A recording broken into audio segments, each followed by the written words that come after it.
Hey, friend, welcome back to another episode of Ash to Dusk. I'm so glad you've made it.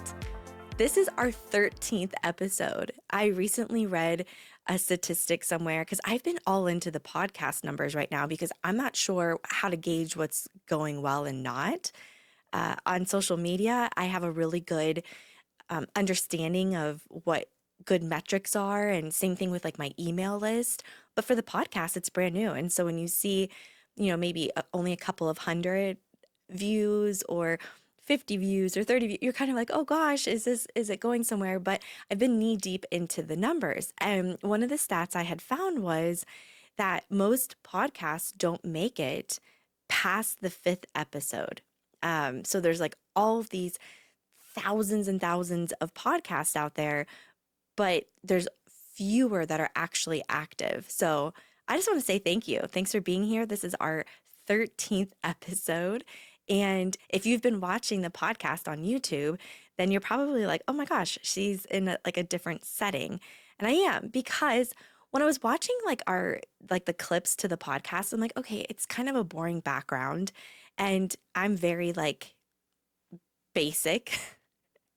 I don't know if that's called like granola these days. I think I've heard people say, or very vanilla, but I'm very basic. And so I love the white chair and this beige comfy blanket and a beige background. But when you're watching it, you're kind of like, okay, that's a little bit boring, or we need a little bit more depth. So I changed things up.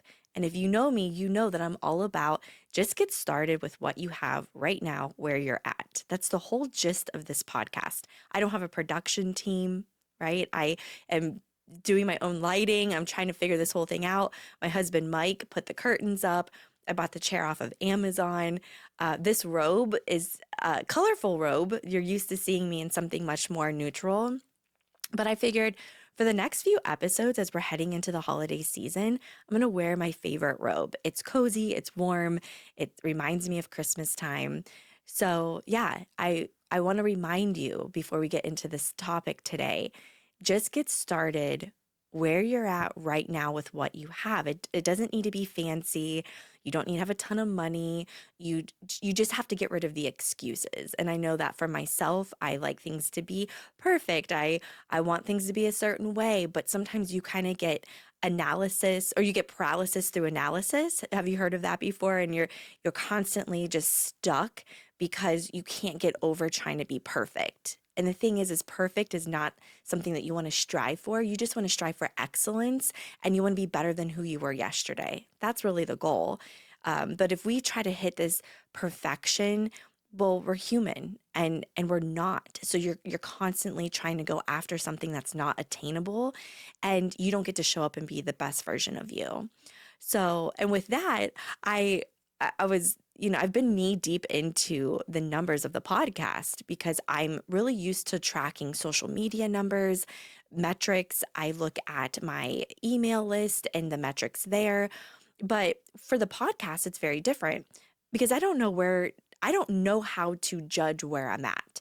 And one of the stats that I came across talked about, most podcasts don't make it past episode 5 because there's a lot of consistency that needs to happen. It is a lot of work. It's very time consuming. Now, I own Project School Nutrition, and we do a lot of work. That is my full-time job. So all of this that I do is happening either in the evenings or the weekends right now, and very few opportunities do I get to do this during the day. So today's topic and conversation comes around, somebody had asked me. Now, I am going to stay true to this and be very anonymous because school nutrition is a very small world. It's big, right? It's national. There's all these people in it, but it's also a small world. Like once you know somebody, you know somebody. And I want to make sure I'm protecting, whether if it's someone in school nutrition who's asking me a question, or someone in my personal life, or through my DMs. But this person actually is from the school nutrition industry. And the question was, how do I keep my team cohesive? Like, how do I get them all together and cohesive? Now, this made me think of, well, if you're watching this and maybe you don't own a business or you aren't in a leadership role, you have a team in your home. And I think that what we talk about today can play, in both roles. So whether if you're a stay-at-home mom or you're running a business or a sales team, this really can all apply. Now, all right, how do we talk about, getting our teams cohesive? Here's something I have just learned in general, being in some sort of management or leadership role, and that is those positions really require us to do a lot of managing of tasks and processes. Now, I always say, like, and we've heard this in the leadership world, like, we want to lead people and we want to manage systems, tasks, and processes because most people really don't want to be micromanaged. But oftentimes we look at it like, oh, like, we need to manage them because they can't do it. No, they just need a really good system. And I think the same thing with like having a cohesive team. Is there a vision and a mission that is so strong that there's no wavering in that? There's no question. Any decision that has to be made from the top down, those decisions are being made through the mission and the vision of the company. Same thing with your family, right? So, this is something I'm working on with my family at home, which is coming up with what are our core values here? What is our mission? Besides just existing in this household, because I think the more buy-in you have on that and the more belief you have, number one, the more willing you have team players wanting to jump in and to go all in because they understand the why behind what they're doing. Um, but that's what makes things a lot more cohesive. So, my first experience with this was when I was a food service director. And I'm going to give a shout out to a friend, Joe Pettit. He is a national keynote speaker. He has a book out, Seeds of Success. If you've not heard of Joe Pettit, definitely Google search him, look him up on Facebook or Instagram. He's doing great work across the country when it comes to leadership. But I hired him to come into my school district, and we spent a whole year together with like my management team, and we really focused on different things about being a leader and basically it was basic leadership skills. But one of the things we had recognized was we had like a mission and a vision statement, but it was something that we quickly put together. Um, but we needed something a little bit more concrete, more tangible, but also core values. And these were developed with my team. This was not something that myself as the director just came up with, or even with Joe.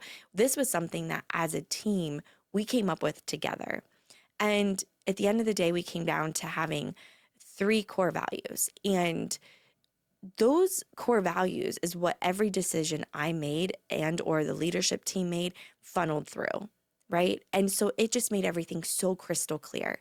So I would first say, if when we're trying to get a cohesive team, the first thing is having a common belief in something.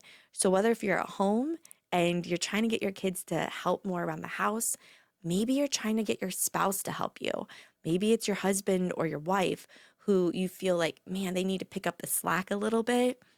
What's the purpose? What's the why behind all of this? Um, we all get sick and tired of doing the laundry and the dishes and sweeping the floors, and then you get up the next day and you feel like you have to do it all over again. But why do we do this? So that's the first thing. Get a mission, a vision, core values. You can use AI to help you with that. You can bring professional people in like Joe Pettit and others out there in the industry to help you with this because it's important work and it does take time. It's not something that just happens overnight. And you can start by asking yourself questions like, what's important to us? What are our values? What do we believe in? That could be your faith. That could be just treating people with dignity and respect. So that's the first thing. Now, the next thing is once you have that mission, vision, and core values, anytime someone comes to you with a problem, which oftentimes when you are in a leadership role, right, or you're the head of the household, you're constantly having to field and process problems. And we're not really meant for that, right? Like we're meant to, yeah, we can problem solve. We're meant to protect and to fight and to be tribal and community, but to constantly have to be just fielding negativity all day long, day after day, it's not good for our own mental health, to be quite honest. So I recommend trying to put it back onto your team just a little bit. First, by saying, how does this fit through our core values, right? Does this even fit? And if it doesn't, it's not worth talking about and it needs to be moved to the side, right? Um, so getting your team on board with also processing it through those core values and that mission and vision. The other thing is asking your team to come with to you with at least three possible solutions. So this is what I have said this to all of my teams. If you're going to come to me and say this isn't working, and complaining or telling me all the ways something's not working, I need you to show up with three possible solutions, even if they seem extremely wild and outlandish. I need you to bring something to the table. And that really helps eliminate a lot of the extra complaining that goes on, because now it's how do we focus on a solution? And having a cohesive team is not only number one, believing in something like believing in something together, which is so powerful, but it's also how do we eliminate all of the negativity and all of the complaining and getting out of the victim mindset and start playing towards our strengths and into our purpose. And then now we're thinking solution based. And instead of being reactive, to everything, we're responding to things because we already have some systems and things in place. Now, speaking of systems, I cannot emphasize this enough.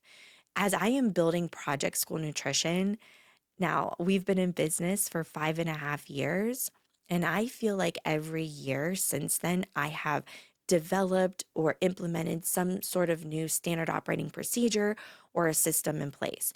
Now, I should say the first 2 years, not at all. I am a visionary at heart. And so to get me to sit down and to get super finite on things, it's not necessarily my strength. Now, I do hone in on detail. I am detail oriented for sure. And I think of, satisfy and delight was one of our core values in our district. And I think about that delight piece, right? Because we can go somewhere to eat dinner and we're going to expect to have great service and great food. We should expect that going somewhere to go eat, but it's the delight, it's the cherry on top of things. That's where I focus on. But I'm not always super great at getting a new process implemented because it takes time. It takes a lot of patience. And for me, my mind is already working 4 and 5 years down the road and not necessarily right now. So if you're more of a visionary, we need to find someone on the team that can help you really get down to the nitty gritty of your standard operating procedures and your systems. Get down to the nitty gritty of your systems because that's going to help you tremendously.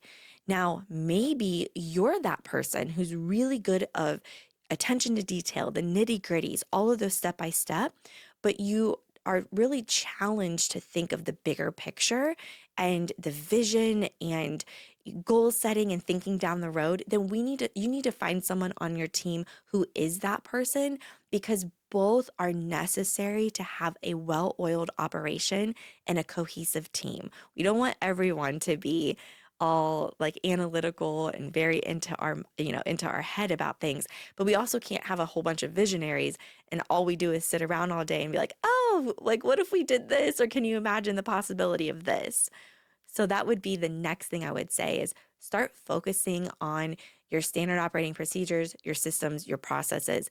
Are there things that you can eliminate that have always been and you keep doing it because it's very easy to say, well, this is how it's always been, and we keep doing that? I want you to challenge yourself and think, is it really the best way to do it, or do we just keep doing it this way because it's always been? And I think that there's a lot of great things that come with tradition and standards and best practices, but I also think they happen to hinder us and limit our ability to expand and to grow because as you can tell in the world of AI and all the things happening, things are evolving all the time, which means we have to evolve in everything that we do, and that includes our systems and processes. And once we get that, our team becomes more cohesive. Now, some of you struggle with delegating. And here's the thing about having a cohesive team. Remember, I talked about the belief at the beginning of this, having a mission and a vision and belief. Well, not only does each player on the team need to believe in the work that they do, they need to believe that the work they personally do matters and that there's purpose behind it, that they have a sense of purpose and belonging. And here's the thing, in order to achieve that for each person on your team, they need the autonomy to run with a project. They need space to be able to dream up something if they're a dreamer, okay? If they're very analytical, they need time to process and maybe to help implement some of those standard operating procedures we were talking about. So, oftentimes, leaders have a really hard time delegating. And it's the same way if you're a mom or a dad and you're leading your household. It's so hard to give up those um I'm just going to say give up the control, right? Because you want it done a certain way. You don't want it to take forever. You know what works.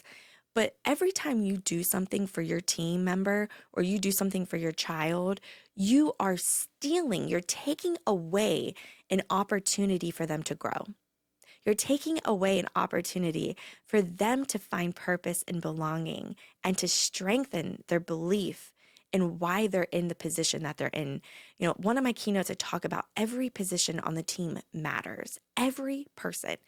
And I even weave in a little bit of baseball because my youngest Dawson is on travel ball team, and we talk about this with him all the time about being a leader and then how everyone needs to show up and the importance of everybody having a buy-in. And it's the same thing with at home. Moms and dads shouldn't be the only ones who are folding the laundry. Now, my husband, Mike, struggles with this a little bit. Now, he's great at a lot of things, okay? I mean, a lot of things. This is one thing he struggles with. And I feel like I've come a long way in, and I struggled at the beginning. And this is letting the boys step up to the plate, have some ownership in the house, and actually do chores that are a little bit more like just more than, oh, put your dirty clothes over by the laundry basket. Like, no, you can start the load of laundry now. You can mow the grass. And where we have to pull ourselves back is not focus on are the lines perfectly straight in the yard, right? Like we can't, we need to celebrate. Okay, they went out there, they mowed the grass, and they are learning. It's going to take them time. But once they perfect it, and I'm saying perfect, like again, we're not trying to achieve perfection, but we're just, once they understand how to mow the grass, guess what? They're going to feel good. They're getting out, they're moving their body. They may not like to do it at first, but they're going to understand what hard work is. And as a parent, you get to reap the benefit of, okay, I don't have to do all of this on my own anymore. And it's the same thing in any sort of leadership role in a corporation, in school nutrition, whatever organization you're in. Leaders are necessary to essentially drive the bus. We need to be the visionary. We need to be able to show people the possibility of the things that are coming, right? And we also have to be the ones that make the ultimate decision, which can be challenging for some of us. But we also need to leverage our players and set them up for success. We need to let them do the things that they excel in and that they were hired to do. And our job is to set them up for success. And that is by pouring back into them with professional development and training. There's a lot of studies out there that show and statistics that the more professional development that you give to your staff, the more likely they are to stay. And that professional development doesn't need to be super boring. I mean, these can be personal growth conferences. This can be financial management planning.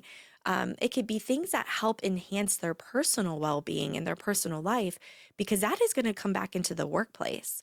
And I think so many of us were born with this mindset of you leave your personal life at home and work is at work, right? Like, don't come home with the stress of your workday and don't come into work with your personal BS, right? Like we were, at least I was, kind of born and raised with that mentality. But I don't think that that's very fair, and nor do I feel like that is a reality.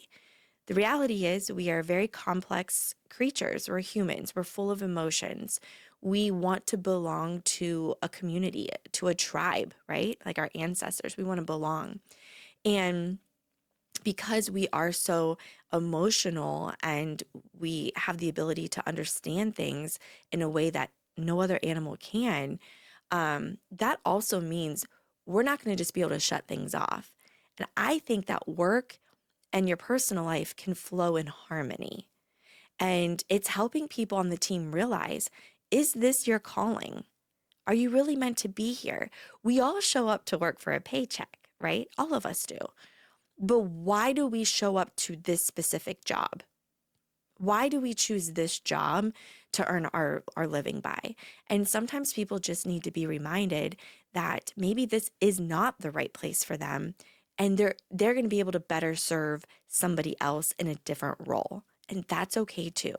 But sometimes we lose people on our team because we just haven't invited them to the table. We haven't given them an opportunity to be able to share their perspectives and for them to feel heard and seen.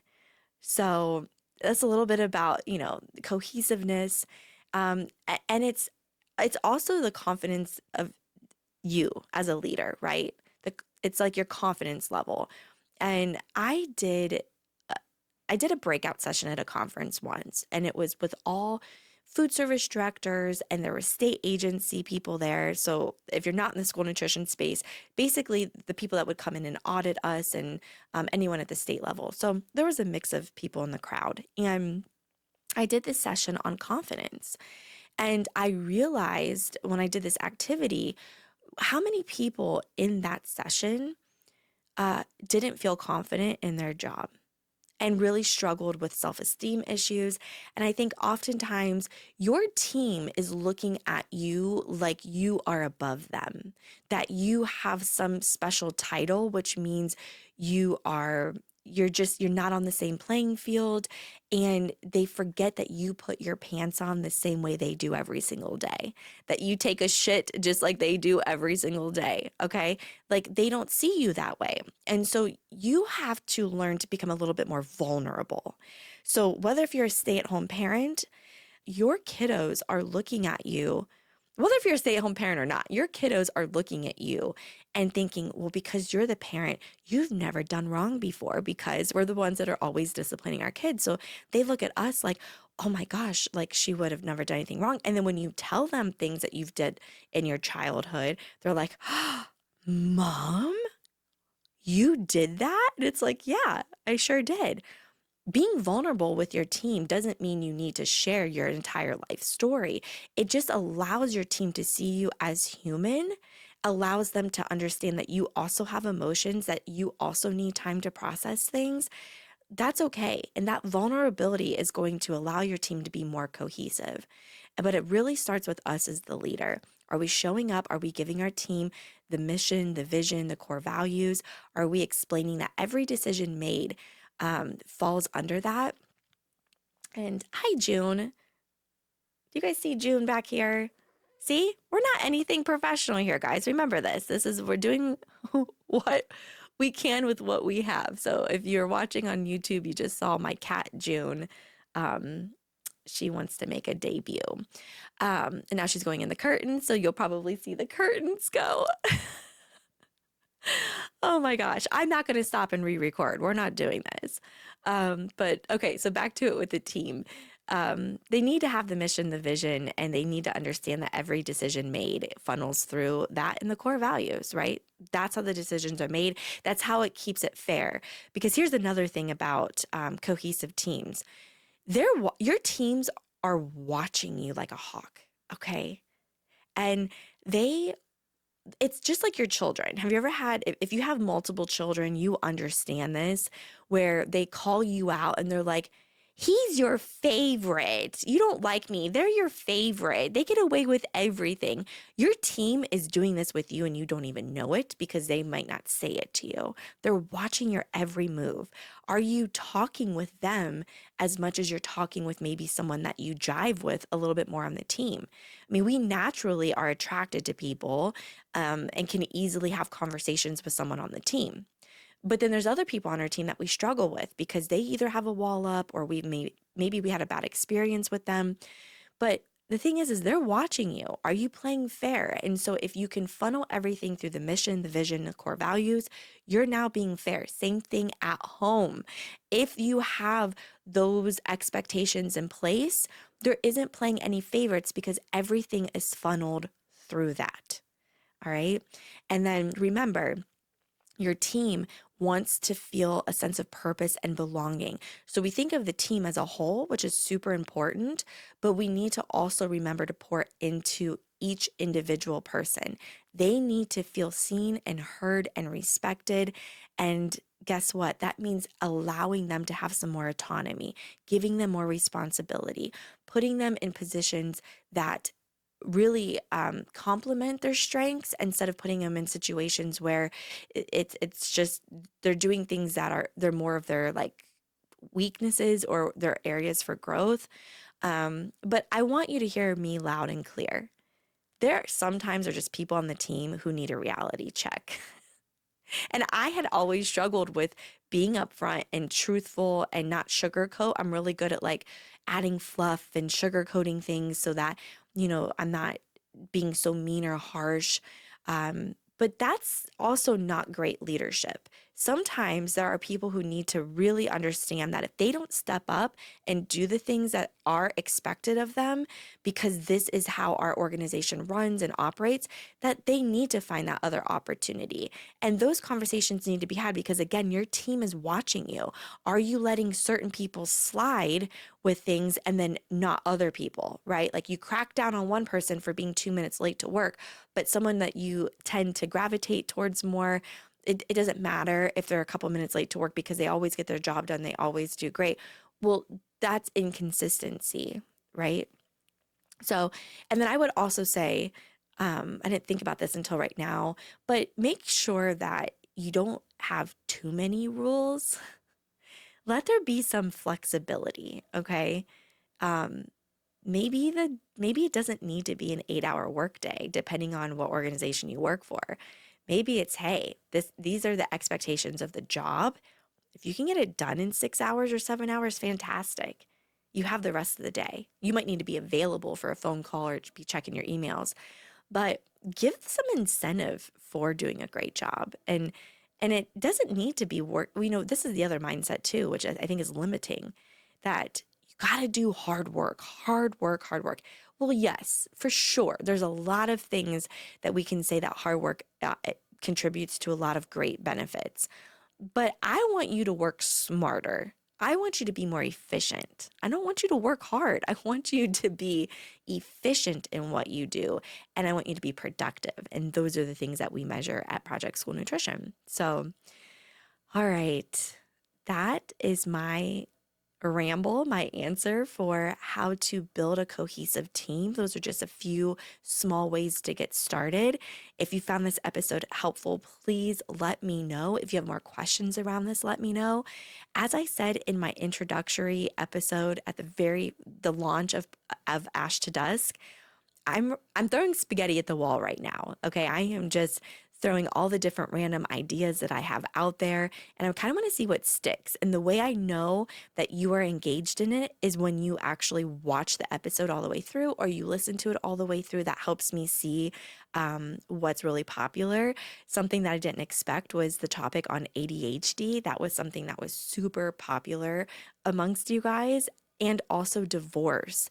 So, the more you listen in to certain episodes, the better I have. But please DM me, send me an email. The website is launching very soon and you're going to be able to ask questions there. I have the hotline that you can call into.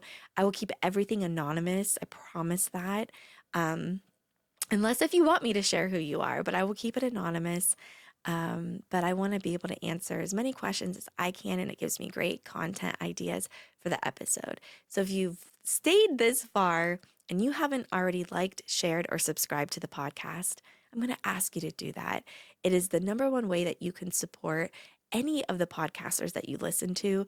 The most important thing are those downloads and those views. It helps the podcast reach people who really need it, and that's important to me. I've noticed that we have now hit Canada, the United Kingdom, Egypt, Singapore. So that's pretty exciting. And I just want to say thank you so much for being here. And don't forget that every Wednesday, a midweek moment shorter episode drops. And those are going to be a little bit more of a FaceTime. I'm trying to not just do audio, we're going to do a little bit more of a FaceTime situation where it's not as polished, but we're just kind of hanging out for 10 minutes or so. But until we meet again, keep your light burning from ash to dusk.